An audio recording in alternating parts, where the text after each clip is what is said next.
I'm worried about the Minnesota Vikings, and if you guys feel differently, feel free to voice your opinion down below in the comment section. But that Broncos game, I feel like Minnesota shot themselves in the foot. They were going up against a team that at the time had won 4 in a row. You're on the road. It's like whatever, but the Chicago Bears at home, a game in which Chicago didn't score a single touchdown. I mean, teams had been 0-28 on the season when not scoring a touchdown, and now 1-28 because the Bears did it.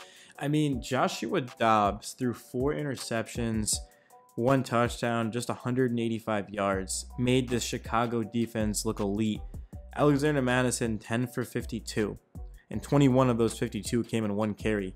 Ty Chandler, who went off, had one of the best games of his life last week against Denver, 4 for 8 as a receiver, 1 catch for 3 yards. So I'm just not sure exactly what the game plan was coming into this game because Chicago played badly. Like, I remember their opening drive, they marched down the field, but they only had like 2 air yards per attempt, and then they missed the field goal, and I'm like, okay, typical Bears fashion. But then the Vikings just were never able to get anything going, and Dobbs made mistakes. And I mean, we were talking about a guy who helped the Vikings win 5 straight games, a guy who is a pending free agent that Vikings fans were calling for to be the QB for the future. And although I understand it because he looked great, I mean, Kirk Cousins to me is the perfect quarterback for the Vikings. Doesn't provide as much mobility as Dobbs or any to begin with, but I mean, Kirk just, he was the best quarterback under pressure last season, or at least he was the most pressured quarterback, and he still put up great numbers this season. Kirk looked like he was on his way to an MVP type of season, and then all of a sudden, the Achilles right in Green Bay, and Justin Jefferson gets injured, and then we saw Dobbs get traded here, and essentially it was a miracle. But it's too early to panic for the Vikings because the issue for Minnesota is their schedule. So right now they're 6-6. They're in the 7th seed, but their schedule is very difficult. I mean, it might not seem like it, but you know, going into Las Vegas right now against a team who has an interim coach and Antonio Pierce, they're playing well. I know you can't, almost winning a game doesn't exactly matter in the NFL, but they competed with the Dolphins, they competed with the Chiefs. So I mean, that's going to be a tough game. And then the Cincinnati Bengals, which is another road game, and that's going to be the 17th against, Jake Browning, I want to say, is their backup quarterback who's starting now over Burrow. So the thing for Minnesota is that those are going to be hard games, but I do think they'll win, and they have to win, and Kevin O'Connell is going to know that because the goal for the Vikings is to make the playoffs, right? I mean, I think they're a better team than they were last season just because they had so many flaws defensively. I mean, they were terrible despite having arguably a better overall roster. Man, I mean, when you're just not getting after the quarterback, you're not going to win games. And the Vikings just refuse to send pressure. They love to rush 3 and doesn't make a lot of sense. But now, of course, Brian Flores has this defense as a top 8 unit. And it's unfortunate that the offense wasn't to show up because this should have been an easy win over the Bears. Detroit Lions, Green Bay Packers, and Detroit Lions. So when you play the Lions twice in a row, it's never, or not necessarily twice in a row, but 2 times in 3 weeks. I mean, that is never a good thing. But the thing for the Vikings is that, well, the Lions are playing their worst stretch of football right now. So, and I'm not sure if that's going to change anytime soon. The offensive line looks terrible. They're having trouble getting after the quarterback, especially without James Houston, who they drafted in the mid-rounds last year, actually late in the draft. So, yeah, I do think Minnesota will be okay. Another thing going for them is the teams behind them, right? Like the Green Bay Packers, the Los Angeles Rams. I do think those are high-level teams, and I did make a Rams video earlier. I'm making a Packers video tomorrow. Like, yeah, they're competitive teams, but I mean, Minnesota, with Justin Jefferson being activated off of the IR, TJ Hawkinson, Jordan Addison, the best rookie receiver, offensive lines played well.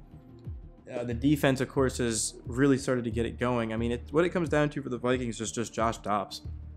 Dobbs had been making plays the past couple of weeks, and they were winning. And against Denver, of course, just some careless turnovers and mistakes. They lose that game, and then against the Bears, the same thing. And despite that, Justin Fields got the ball back in a 2-minute drill with no timeouts deep into his own territory, and was able to get the Bears into field goal range, and he completed that near 40-yard pass to DJ Moore. I'm not sure exactly why Flores didn't send pressure, because I do feel like the best way to beat Justin Fields is to put him under duress and to make him throw the ball into tight windows, right? Make him throw in a one-on-one and beat you. And yeah, Minnesota, they didn't do that, and they let him get time in the pocket. And we know Justin Fields has a laser of an arm, and DJ Moore was able to get underneath and find the opening in the zone and catch it, and of course set his team up for a game-winning field goal. So yeah, when I originally made this video, or I came on to talk to you guys, I was gonna say that I was worried about Minnesota, but the more I think about it, I mean, there's not really too much to be worried about, because like the Raiders and the Bengals are two tough teams, but they're two winnable games, two games that the Vikings should win. And then Detroit, like, just split one of those. Green Bay at home could go either way. So, you know, if the Vikings do win their next two games, they'd be 8-6. Let's say they end up losing to the Lions, so that would be 8-7, and then they beat the Packers. That's 9-7. And I mean, to that point, they still could lose to the Lions twice and end up being okay at 9-8. But if they do win that, they'd go to 10-7. So, like, yeah, I think the Vikings will be fine, being real with you.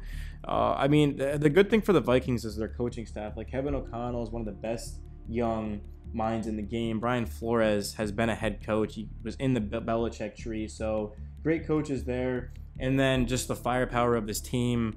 The defense, especially these young players, just being able to step in, like Ivan Pace Jr., for example, has been just, you know, absolutely brilliant this season. Josh Metellus is another rookie. He's playing in the nickel for them.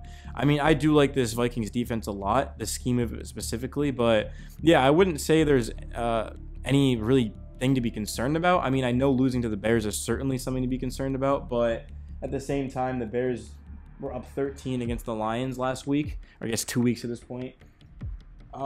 You know, obviously on the road, so with 3 minutes remaining. So yeah, like Minnesota, they just need to bounce back. The NFL, you play 17 games, there's going to be ups and downs. No team has all ups the entire season. Even the Philadelphia Eagles, they are, you know, 10-1 to this point, but still, I mean, they lost to the Jets. You know, they lost to Zach Wilson, and they've had some bad moments this season. So overall, yeah, Minnesota, I do still have them currently being that number 7 seed. I am concerned with the Los Angeles Rams, though. I do think that's a legit team. The Packers are like, both of them are concerning, but I mean, yeah, the Vikings just have a lot more talent, a lot more to work with, and Josh Dobbs is going to be better. He's definitely going to bounce back and start making plays again, because he looked uncomfortable. He was just, yeah, he was under pressure, and their secondary played phenomenal. Jalen Johnson, and I'm looking at Jaquan Brisker and Kyler Gordon and these guys. But yeah, man, it's your boy Daily Viking signing out, and I'll see you guys in the next one. Let me know your thoughts in the video. Make sure to smash the like button, subscribe. Wouldn't be able to do this without you guys. And yeah, can't wait for Sunday going up against the Las Vegas Raiders. It's gonna be a good one. Peace.